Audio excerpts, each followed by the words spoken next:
Let's talk about what we just heard and what this means for the race for the White House. With me, Jennifer Granholm. She's former governor of Michigan, as well as the senior advisor for Correct the Record, the only super PAC associated with Hillary Clinton. Also, Curtis Ellis, a Trump campaign advisor, is with us. Thank you guys for being with us.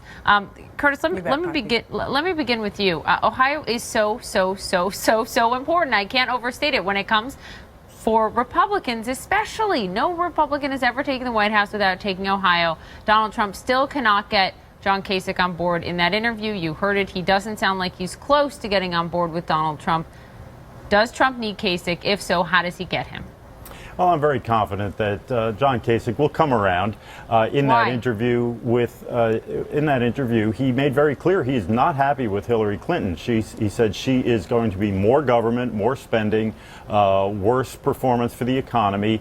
He said Bernie Sanders is driving the bus and she's just in the back seat. So I think he's going to come around. I was at the RNC with a lot of people from Ohio, and they were frankly embarrassed that he hadn't endorsed and wasn't there. So I think he's going to talk to the Republican voters of Ohio and realize the right thing to do is to get on the Trump train. I mean, he's got a 60% approval rating in Ohio, 77% approval rating among Republicans in Ohio. He is very popular there. You are confident he's going to support your candidate? Oh, I think so. He said he is not happy at all with Hillary Clinton, and he's going to realize it's a binary choice. If you don't have Trump, you're going to end up with Hillary. And he also took a pledge. He took a pledge that he was going to support the nominee. So I think he'll come around. Governor Granholm, to you, I want to play you some of what Hillary Clinton's running mate Tim Kaine said this morning on Meet the Press about these persistent questions over her answers when it comes to her emails.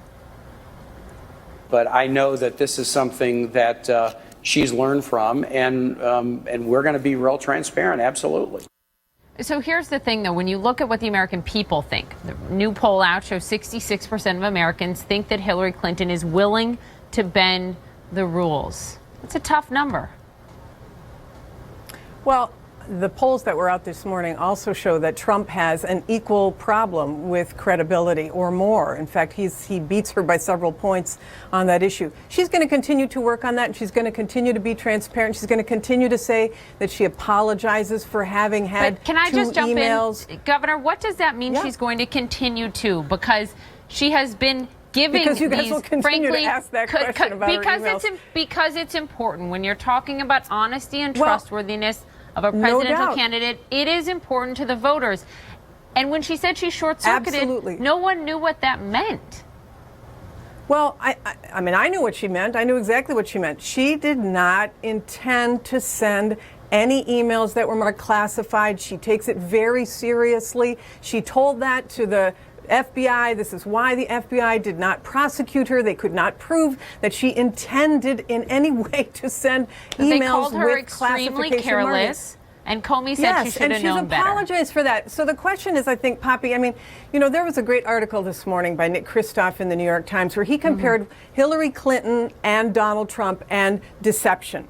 And he points out that the objective fact checkers repeatedly demonstrate that he is far and away more dishonest than she is by multiples, like 70% of the stuff that they fact checked against him, he has been deceptive. So, you know, I understand people keep coming back to this one issue about emails, which she has apologized for and which she was not prosecuted for by the FBI, and she will continue to apologize, and she'll continue to say she respects and will make sure that classified information is not compromised when she is president. But in that answer she gave Chris Wallace last Sunday on Fox, the Washington Post gave it 4 Pinocchio, said she was not clear on that. So the American people are clearly not getting straightforward answers still. I'm not going to spend the entire time on this. Curtis, when you dig into your polling and you dig into your polling numbers from this ABC poll, let's take through a few of them. 7 in 10 voters, including more than half Republicans, disapprove of how Trump handled the Khan family, the parents of this fallen Muslim American soldier. More than half of voters don't think he's qualified to be president, and more than half of voters do not believe that he has a good understanding of world affairs, compared to 70% who believe Clinton does. How do you turn those numbers around? Well, there's plenty of survey research that shows 70–80% of the American people think the system is rigged.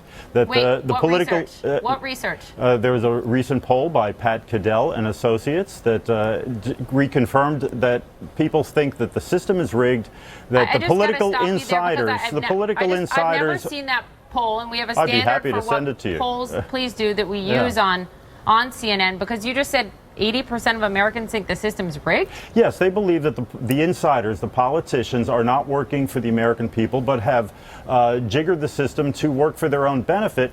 And the same politicians that have rigged the system are responsible for these trade deals that have sent jobs overseas. So with that kind of headwind, it's going to be very difficult for a career politician like Hillary Clinton to gain the trust of the American people. And the emails are another example of that. This word rigged is a word that's been used a lot in this election, not just by Donald Trump. It was used, it's been used by Democratic candidates as well.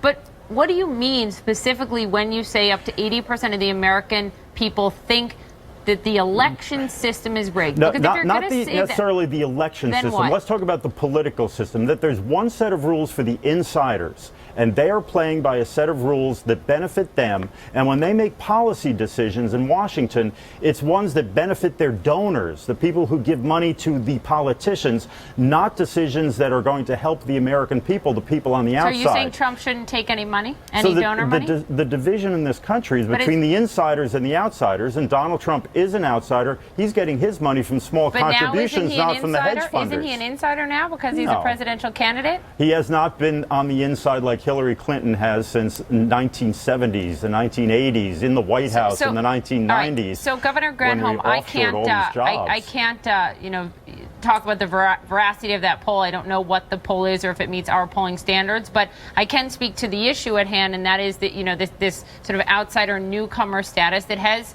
helped Donald Trump all the way through the primary. And you've got Hillary Clinton, very established politician, 25 years on the national stage. So a lot of people think they know everything they need to know about her. Does that hurt her?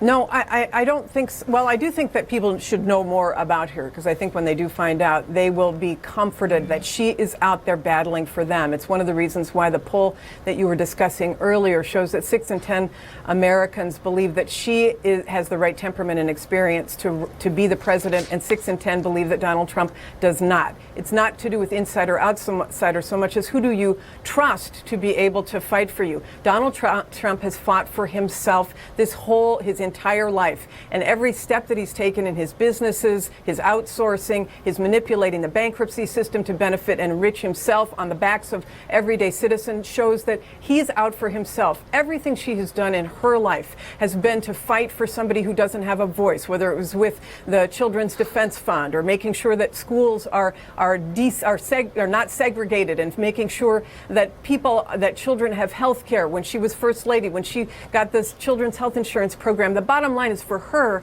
people need to understand that her whole life has been about serving people. Donald Trump's whole life has been about serving himself. Jennifer Granholm, Curtis Ellis, clearly a lot more to talk about, so stay with me. We're going to get to much more ahead with both of you.